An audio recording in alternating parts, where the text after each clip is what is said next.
Welcome to Shattered and Served, where real cases of betrayal, heartbreak, and revenge are finally told. My name is Nathan Mercer. I've spent years working as a paralegal, and in that time I've heard stories that most people would never believe. Stories of people who were destroyed by the ones they trusted most. I changed the names, I protected the identities, and now I'm telling the stories. If you believe the truth should always come out, subscribe and join our community. You belong here. Before we begin, this case has been fully anonymized to protect everyone involved. Names, locations, and identifying details have all been changed. But everything you're about to hear is real. I heard it myself. I want to ask you something personal.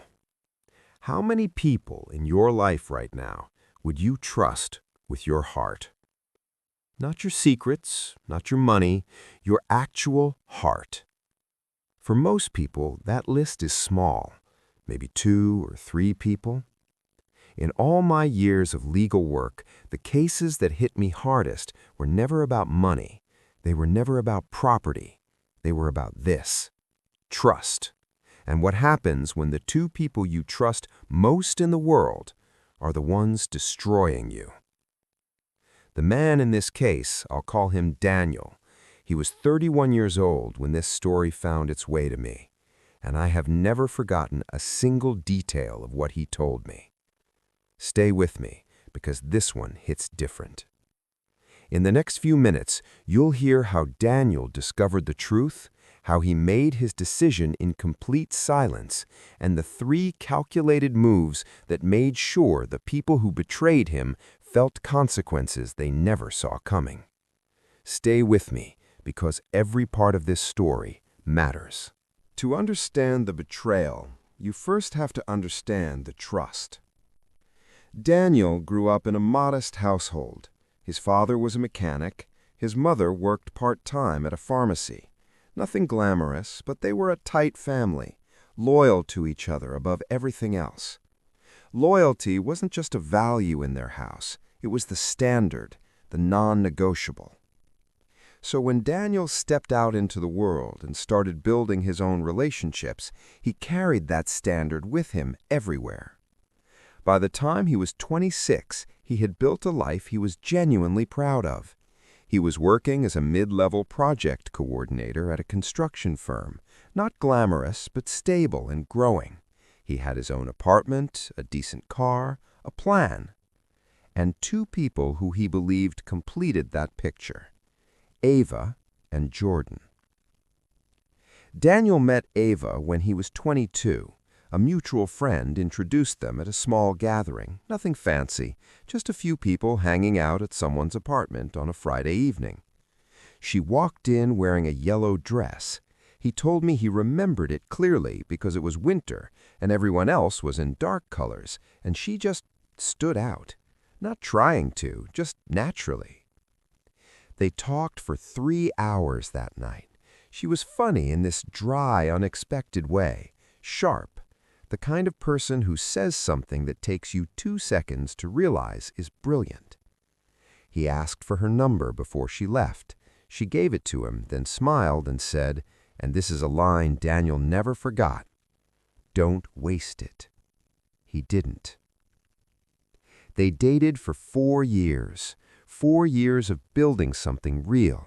They traveled together, they supported each other through job losses, family problems, personal failures. She was there when his father had a health scare. He was there when she lost her grandmother. They had talked about the future, not vaguely, specifically, where they'd live, whether they wanted children, what their life would look like in 10 years. She was his person, or at least that's what he believed. And then there was Jordan. Jordan and Daniel met at 15. First day of sophomore year of high school. They got assigned as lab partners in chemistry class and spent the entire period arguing about the right way to set up an experiment. By the end of class, they were laughing. By the end of the week, they were inseparable. 16 years of friendship. Think about what 16 years means. That's birthdays, graduations, heartbreaks, career failures, family funerals. That's the kind of history that makes someone feel less like a friend and more like a brother. Jordan was at every significant moment of Daniel's life. He helped him move into his first apartment. He was the first person Daniel called when he got his job promotion. He gave a speech at Daniel's parents' anniversary dinner that made his mother cry. He also introduced Daniel to Ava, which makes everything that came after even harder to explain. Looking back, the first sign appeared about 8 months before Daniel found out the truth. Ava had started a new fitness routine, early morning runs, a new gym membership, which was fine, healthy even. But she started becoming protective of her phone around that same time, subtle at first, just a shift in habit. Jordan started texting more frequently. Again, not unusual for them, they texted constantly, but the content changed. He became vague about his weekends, canceled plans more often than usual, always with reasonable excuses. One evening, the three of them went out for dinner. They used to do that regularly, the three of them, no awkwardness, just friends. But that evening, something felt different, charged, like everyone in the room knew something except Daniel. At one point, he went to the bathroom and came back to find them both on their phones. They put them away quickly when they saw him coming, both of them at the same time. He sat down, smiled, changed the subject. Inside, something cold had settled in his stomach. But he told himself he was imagining things. These were the two most important people in his life. The idea was too painful to seriously consider. So he buried it, and he kept burying it for 8 more months. It was a Saturday afternoon in April. Ava had told Daniel she was spending the day with her cousin Sarah. A girls' day, shopping, lunch, that kind of thing. He had no reason to question it. Jordan had told him he had a work function, some kind of team-building event his company was running. Daniel had the apartment to himself. He was planning to watch football and do nothing productive for the entire day. Around 2 p.m., he got a message from Sarah, Ava's actual cousin. She was asking if Ava was feeling better because she'd heard she wasn't well. Daniel told me he sat there staring at that message for a full minute. Ava wasn't with Sarah. Sarah didn't even know where Ava was. He called Jordan, straight to voicemail. He called Ava. She picked up after 3 rings, background noise. She sounded surprised to hear from him, said she was at the mall with Sarah, said Sarah was just in the bathroom. He said okay, talked for 2 more minutes, hung up. Then he got in his car and drove to Jordan's apartment. His car was in the parking lot. He knocked on the door. Nobody answered. He knocked again, harder. 30 seconds later, the door opened slowly. It was Jordan, in a t-shirt, looking like he'd seen a ghost. And then over his shoulder, Daniel saw Ava's jacket hanging on his coat rack, the same jacket she'd been wearing when she left their apartment that morning. He told me his chest felt tight. His hands were shaking. In that moment, every memory he had with both of them flashed through his mind. He didn't say a single word. He looked at Jordan for about 5 seconds, just looked at him. Then he turned around and walked back to his car, drove home, sat on his couch, and began to think. Most people in this situation would have gone back and caused a scene, screamed, broken something, sent a series of unhinged messages. Daniel understood that impulse completely. He felt it. But something else was stronger than that impulse. Clarity. He had just had the rug pulled from under him by the 2 people he trusted most in the world, and his brain, almost instinctively, went into a mode he described to me as strategic silence. He turned his phone off. He sat in his apartment for the rest of that Saturday and all Sunday. He ate. He slept. He thought. He thought about every interaction over the past 8 months and watched it rearrange itself into a pattern that made perfect, awful sense. The canceled plans, the guarded phones, the charged energy at dinner, the early morning routines, all of it clicked into place like puzzle pieces he had been deliberately avoiding. By Sunday evening, he had stopped grieving and started planning. And here's what I've learned in years of legal work. When a calm person starts planning, that is when things get interesting. Here's something important you need to know about Jordan. For 2 years, he had been working toward getting his contractor's license. It was his big dream to start his own small construction business. He had taken the courses, done the hours, built the relationships. He was 3 months away from his final certification exam. But there was a problem with his application that he didn't know about yet.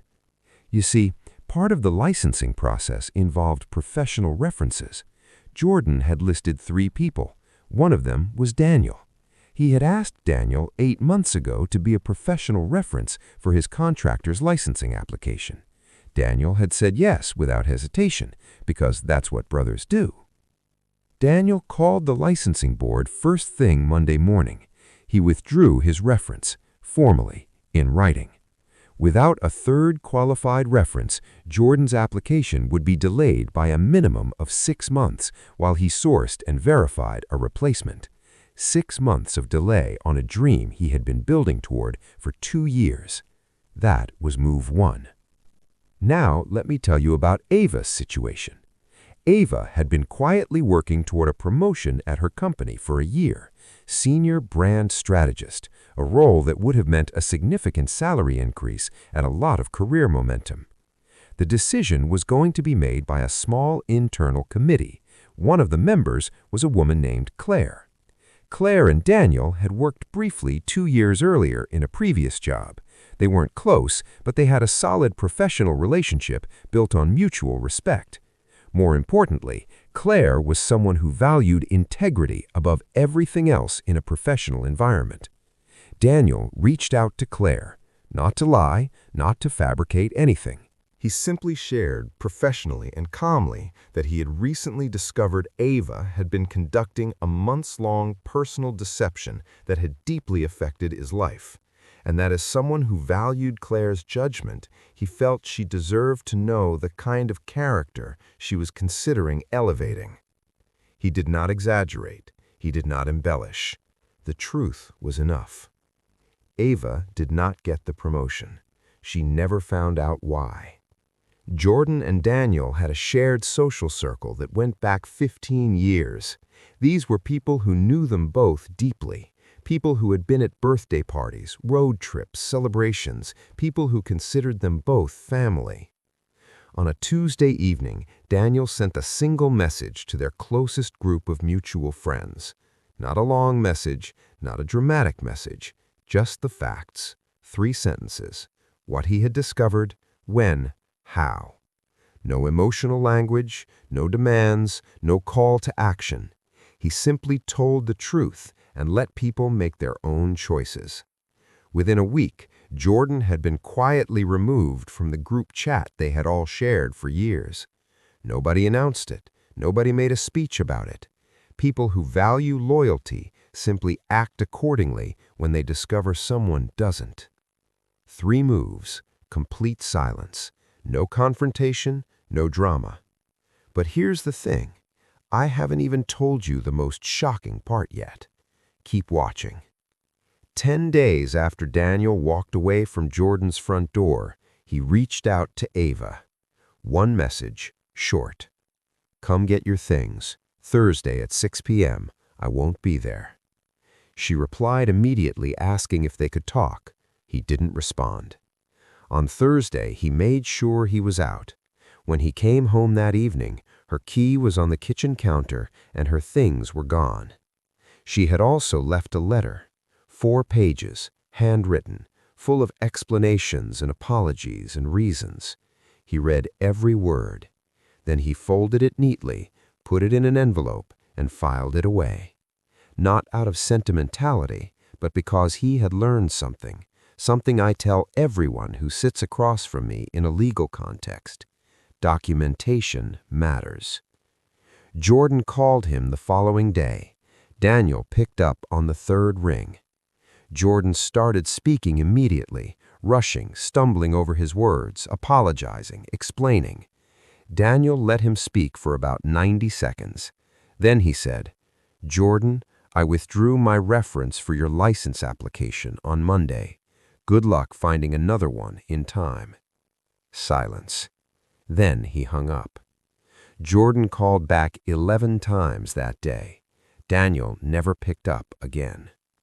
About a month later, something happened that Daniel didn't expect.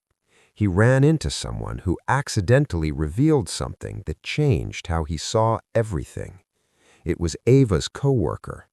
They ended up talking for a few minutes, and during the conversation, she said something strange. She said, "I always wondered how he stayed so calm about the whole situation." Daniel looked at her and asked, "What situation?" That's when she realized she had said something she probably shouldn't have. She hesitated, then told him the truth. Apparently, Ava had been telling people at work for months that their relationship was already falling apart, that they were basically over, that she was just waiting for the right time to leave, and that she had already started seeing someone else. Jordan. When Daniel heard that, something clicked. They hadn't just betrayed him. They had rewritten the story of his life while he was still living in it. They had turned him into the villain of a story he didn't even know was being told. And somehow, that realization hurt more than the betrayal itself. But it also gave him something else. Closure. Because in that moment, he understood something very clearly. Their betrayal wasn't about love. It was about character. And character always reveals itself, eventually. He never told Ava he knew what she'd been saying. He didn't need to. The promotion was already gone. I need to pause here and ask you something, because when Daniel told me what that coworker said, even I felt something shift in the room. Drop a comment right now and tell me, what would you have felt in that moment? Anger? Relief? Both? Tell me below while I finish this story. The months that followed were a mixture of satisfaction and pain that Daniel wasn't fully prepared for. Jordan's license application was delayed by 7 months. His launch timeline fell apart. He had to restructure his entire plan. Ava didn't get her promotion. Daniel later heard through mutual connections that she left the company entirely 6 months later. Whatever was between them, the thing they had risked everything for, didn't survive either, which didn't surprise me. In all my years of legal work, I've seen this pattern more times than I can count. Things built on betrayal are built on sand. People ask Daniel sometimes, "Do you regret any of it? The moves you made? The calls you placed?" Honestly, no. Because he didn't lie. He didn't fabricate. He didn't manufacture a single thing. All he did was tell the truth to the right people at the right time and let consequences do what consequences do. But here's the part of this story that most people skip over. Because after the moves are made and the consequences land, you're still alone in your apartment at 11 p.m. on a Wednesday, still reaching for your phone to call your best friend before remembering he's the villain of your story. Still rolling over in bed before remembering the person who used to be there is gone. The betrayal lasted a moment. The grief lasted months. Daniel was honest with me about this, and I think he deserves that same honesty here. He had dark weeks, weeks where he questioned everything, his judgment, his worth, his ability to read people. He wondered if he had been too trusting, too blind, too focused on loyalty in a world that doesn't reward it. He spent a lot of evenings sitting in silence, just processing the sheer weight of losing 2 people at once. Because that's what people forget. It wasn't just a breakup. It was a breakup and the loss of his closest friend, simultaneously. That kind of loss doesn't have a clean timeline. It takes as long as it takes. But here is what I also know. Pain, when you let yourself feel it completely instead of running from it, eventually transforms. It took Daniel about 8 months before he started feeling genuinely lighter. He channeled everything he had into his career, got a significant promotion within the year, started saving aggressively, moved into a better apartment. He built a smaller but infinitely more solid social circle, people who had proven their loyalty not just with words, but with actions. He became more intentional about who he gave access to his life, not paranoid, intentional. There's a difference. And slowly, piece by piece, he rebuilt himself into a version that was harder where it needed to be and softer where it mattered. The last time I spoke with Daniel, he told me something I've never forgotten. He said, "New city, new energy, real people around me, and a clarity about who I am and what I deserve that I don't think I would have found without going through what I went through. Betrayal broke me open, but what grew back was something I'm genuinely proud of."